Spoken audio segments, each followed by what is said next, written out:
I am excited to share something new with you today. We're rotating through the factions, and Explorers, it's your turn. We had some wonderful suggestions again in the chat in the Discord. I'm going to keep plugging that. And today, this is kind of one of the meanest things that I think we've found so far. Mean, fun, be nice, be a good opponent, but there is absolutely a super easy way to guarantee a berry with a Grave Goo, and it doesn't take much. I'm calling this list Inescapable Goo. The list requirements for the full Shenanigans, you have 0 soul stones just because, again, we're going full meme on that level. This is what it looks like. We've got Jedza, Sophie, Mikhail, Kurgan, etc. The important pieces here are that we have overlapping chronicles with the same name, and that's important because these chronicles impact the game state of the model that is healing, which means that model can only be affected by an aura of the same name once per action.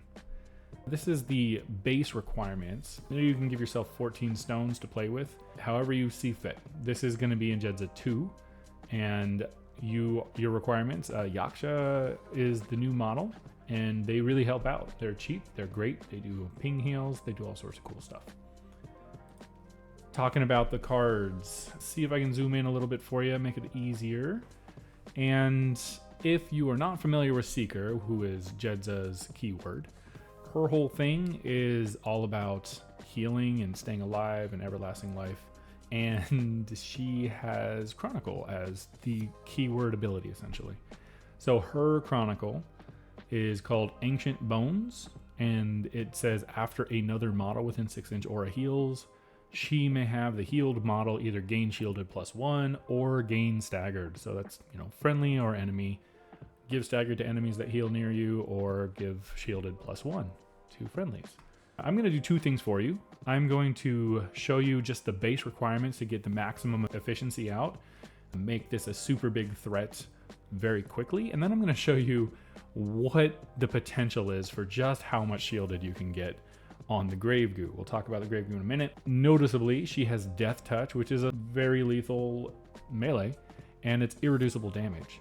So when we're going full Shenanigans, we will be using this because irreducible damage does not touch or reduce shielded. So we can just basically pump more damage into the Grave Goo and then heal it with other models back. The rules for healing are that if you're already at max and you would overheal, it doesn't count as healing. So you can't do anything with that. Speaking of overhealing, the Curse of the Dancing Forest is a once per activation ability, and whenever a friendly Seeker, so this is keyword locked, with an 8-inch aura, overheals, she gets a life token. She can spend life tokens for various different things. She has a baked in ram, which is discard up to 2 life tokens and pump the damage up by +1 damage. So she can do a min damage of 4 irreducible. If you haven't ran into Jedza yet, this is one of her biggest threats because she can attack through markers, and markers are another big thing in her crew with Dredge Up. So be aware of that. Moving on, we're going to go over to Sophie. Sophie's going to really help us out with Sophie's Chronicle. The rest of these Chronicles are once per activation. So Jedza is the only model in this crew with a Chronicle that can proc every single time something heals. Everybody else can only proc once per activation. Sophie is the totem and is really helpful with being able to kind of cycle through your deck, pull out bad cards, hopefully find the red joker maybe, or the black joker maybe, so you don't fail anything. After another model heals, may have the healed model discard a card and then draw a card. So we'll be using that. Mikhail, we are actually not going to be using a lot of his front of card ability stuff. We're just in it for his sword. So Chronicle Protection doesn't matter. He's a really good beater. And his sword is target suffers 3, 4, 5 damage. And then in the same action, this model may have any one model within 4 inches of the target heal 1. So we're going to do damage. We're going to apologize, give a ping heal back. And then we're going to knock over all the dominoes that come with that. Mikhail's activation is very easy, very straightforward. Just do what he wants to do and swing twice on the Grave Goo. Kurgan has so much going on. So let's talk about the Chronicle. Chronicle is lost in the wood. This is kind of like a lure. Anytime you heal, then Anybody with this chronicle, the Yaksha, also have the same exact chronicle. That's important about what I talked about earlier. After another model within 6 heals, move the healed model up to 2 inches towards this model. So it's a move. You can walk around corners and stuff like that. That'll also be helpful when we're getting ready to launch the Grave Goo up the board. Additionally, shifting Earth. So when the Kurgan activates, it can take another friendly model, not keyword locked, and place it anywhere within 3 inches of this model. So yeah, it's just a free place, a free move, and we'll get to why that's important. Mudslide is also exceptionally helpful. Until the end phase, the area within 3-inch aura of this model, which is the range, treated as severe and concealing terrain. Friendly Swamp Fiend and Seekers are unaffected by the terrain and may treat the Kurgan as a severe impassable concealing terrain marker. So Jedza can dredge them up and so forth. It also noticeably has a bolster strength ram trigger, which we'll be looking for, hoping for. Friendly models within range heal 1. And then Avalanche is just another way to rocket somebody up the board for some duels. But push the target up to 5 inches in any direction, ignoring models in terrain. Then enemy models take a test. That's not as important. So let me talk about why moving things out of activation is important, because the next card we have is the Grave Goo. This whole list, this whole shenanigan is all based around the Grave Goo. Chronicle Leech, once per activation, so if he's already eaten somebody, they get poison +1. Don't really care about that. Regen 2 is nice, and Through the Muck. So Through the Muck is the unlock for this. So it reads that the Grave Goo is unaffected by severe terrain, but most importantly, after the Grave Goo moves, if it came into base contact with any terrain at all, it gains shielded +1. And this is not once per activation, this is as many times as you can, which is why this gets pretty out of hand real fast. Engulf is the 0-inch melee attack, and it targets move. We have a baked in crow, and Encroaching Mass is what we're trying to feed here. So Encroaching Mass, when you do your attack, you can noticeably charge with this and then try and engulf a second time. The Encroaching Mass trigger immediately increases action's dual total by the value of this model's shielded condition. So the whole goal is being inescapable, right? We have models with a range from move 4 all the way up to move 8 in this game. Most of them are move 5. And if we're doing the math, assume you flip the black joker and assume they flip the red joker. So worst for you, best for them. This means that you're sitting at a stat 5 and they're sitting at a stat 19 most of the time with your move 5 on average. So for us, that means we need 14 shielded on the Grave Goo. We don't even have to reduce it. We just have to have 14 shielded on them, which is also pretty crazy. And then we just increase by 1 for additional moves. So if you have a move 6 model, you're looking for 15 shielded. Move 7, anybody on a horse, you're looking for a 16.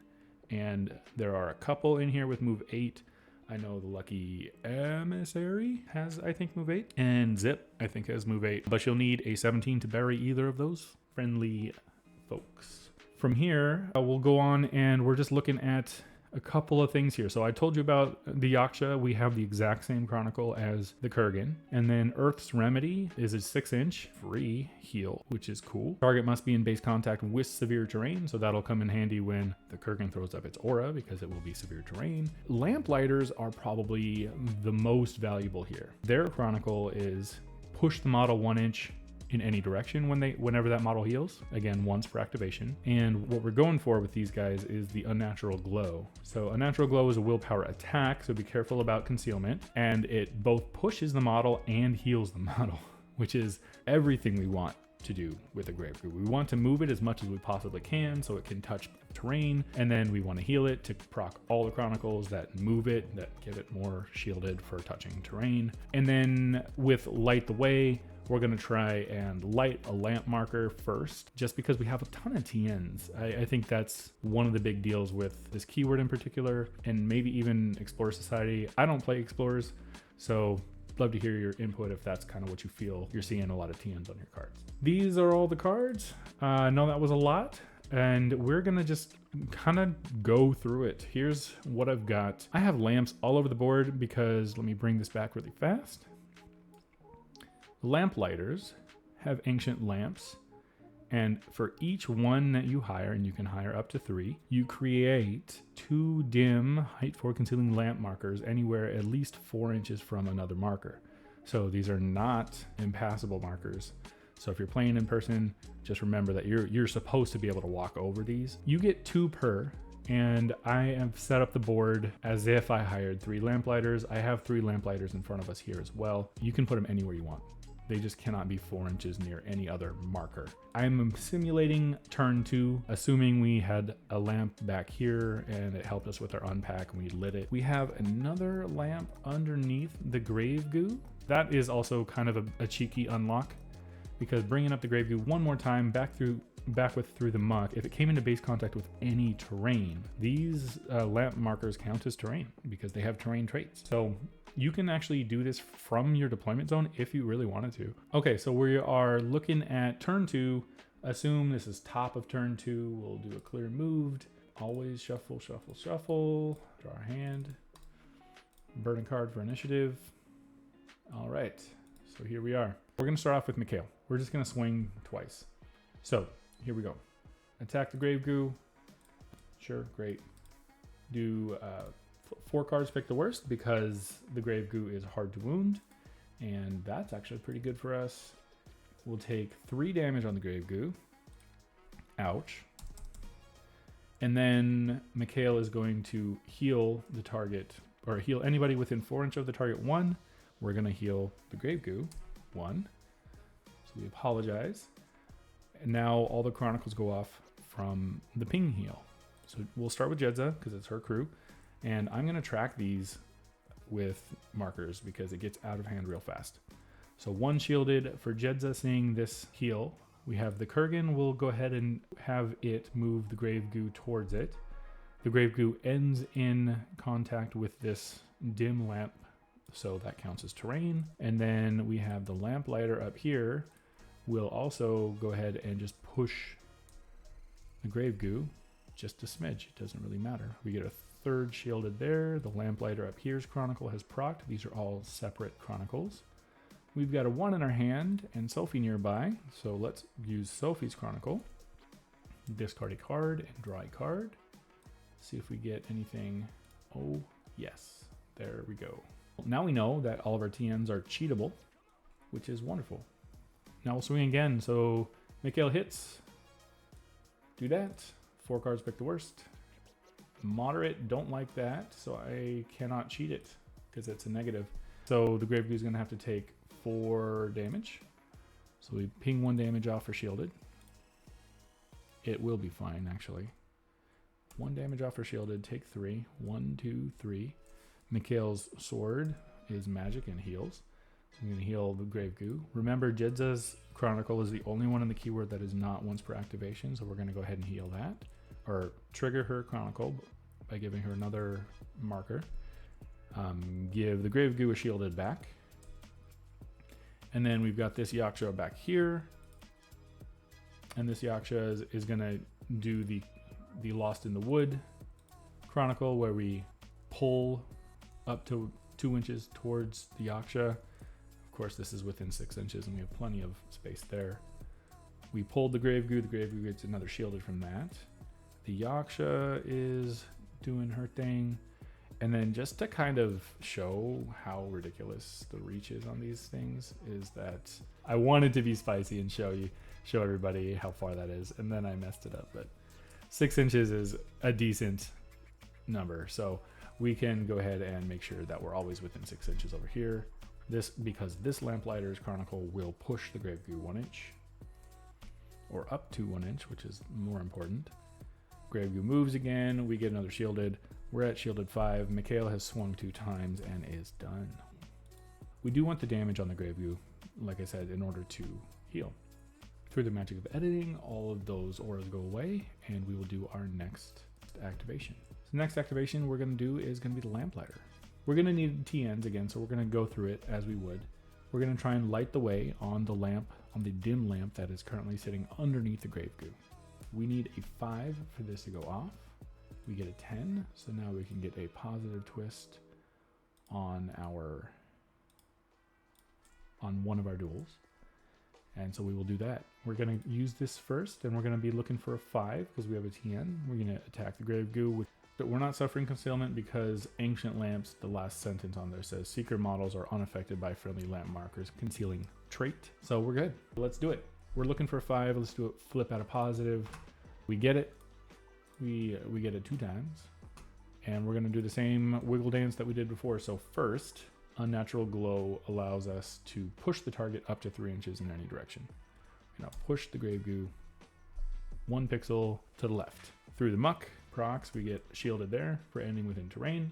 And then we're going to heal 1, or we can do a heal flip. Don't want to do a heal flip because it's a variable and we would be flipping 4 cards to pick the worst, which is not great. Heal 1, so we're up to 5. And now we do all the Chronicles. Kurgan says, come to me. Turn that off. Ended within terrain, so we move there. Lamplighter over this side says, hey, Grave Goo, go ahead and push up to 1 inch somewhere. Ends within terrain. Give it another shielded. And Jedza sees the Grave Goo heal. Gives it shielded for free just for doing that. And then Lamplighter number 2, we're going to do it again. We only have 1. We can only use the positive 1 time. We fail it. So we're going to go ahead and just cheat. You know, we're not fighting the Black Joker because it's in our hand. And we could also Sophie this one as well. So first of all, we push from Unnatural Glow. We end within terrain. We're up to 10 shielded. Then we heal. We're going to heal 1. We're going up to 6 health, which will proc. Let's take this Lamplighter this time. We're going to proc you, which is going to push you 1 inch in any direction. We'll go back to the Yaksha that says, come towards me, up to 2 inches. So that's fine. We get another shielded for that. Jedza sees it happen, and we get another shielded for that. So we're at 12. We are almost at a guarantee for a move 4 berry, which requires 13. And our third and final is going to be the Kurgan. I've cleared all the auras and all of the markers. And now we will go with the Kurgan. Kurgan starts things off. And now we're going to start to try and actually throw the Grave Goo up the board, because we will hopefully have everything we need at this point. So Shifting Earth. When it activates, may choose another friendly model within 3 and place it anywhere within 3 of this model. We want to make sure that we're landing in terrain.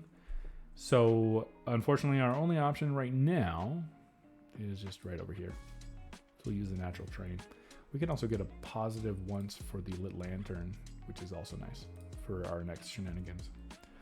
Grave Goo gets a shielded for dropping in terrain. And now we go with the mudslide. So we want to try and do the bolster strength just to guarantee and get it all off. This is going to be a 6 of rams is what's required. We're going to take the positive twist from the lit lamp. So let's double flip. We do. Thank you. Positive. Now, this 3-inch aura around the Kurgan is considered terrain. So the Grave Goo's stuff is going to go off, which is nice. And we will bolster strength, pulse out a heal, which means Jedza is going to get her first life token because there will be somebody in here that's going to overheal by 1. The Grave Goo heals 1, and that procs all our dominoes. Before we do that, actually, let's check Jedza first. I believe we're within 6. We barely are, which is great. We can see we've got line of sight on the Grave Goo, so we'll give ourselves a shielded from her. Do that first. Get a shielded. Now the Lamplighter will go. Let's have the Kurgan go. I'm doing these in backwards order. Turn you off. All right, let's go over here. I want the Grave Goo to move towards the Kurgan. I'm going to choose this side and this side. We've got 2 inches to go. 1, 2. Hi, friend. And then the Lamplighter is going to give me a push. So this Kurgan is going to give me a shielded 1. And then the Lamplighter is going to shove me 1 inch. Yeah, shove. And guess how much shielded that gives us? We're at 16. 16 shielded. Okay. So it's still the Kurgan's turn. We're just going to go ahead and throw an avalanche. We need a 5. Red Joker, got it. And we're gonna shove the Grave Goo 5 inches in any direction. Go down this alleyway.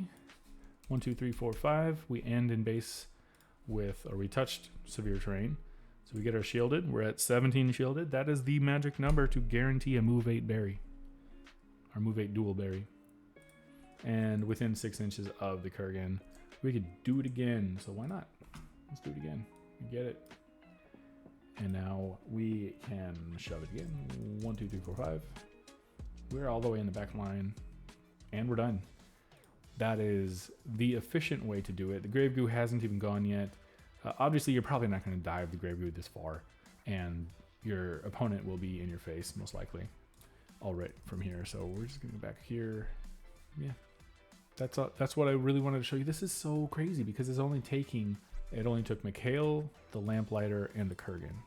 And you didn't even have to be near Jedza to make anything happen. It took 3 activations and we're at 17 shielded.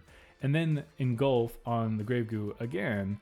Engulf doesn't even require you to decrease your shielded to increase your dual total. You just keep all that 17 shielded for the rest of the turn. So if you're looking to pull somebody off the table to prevent them from scoring a point, or just get that really, really ugly, nasty threat gone, you could flip at negatives and bury Lucius, who just doesn't like you attacking him.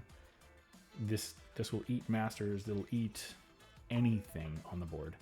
So that, I don't know if this is a good thing or a bad thing, but Seeker, here's your present. And I guess the only way I can really see to counter this is stunned. So Pandora is probably not going to care because this is a trigger, and if you're stunned, you can't declare triggers. Or if you're dead, by Levy doing irreducible damage to you because you're already hurting yourself.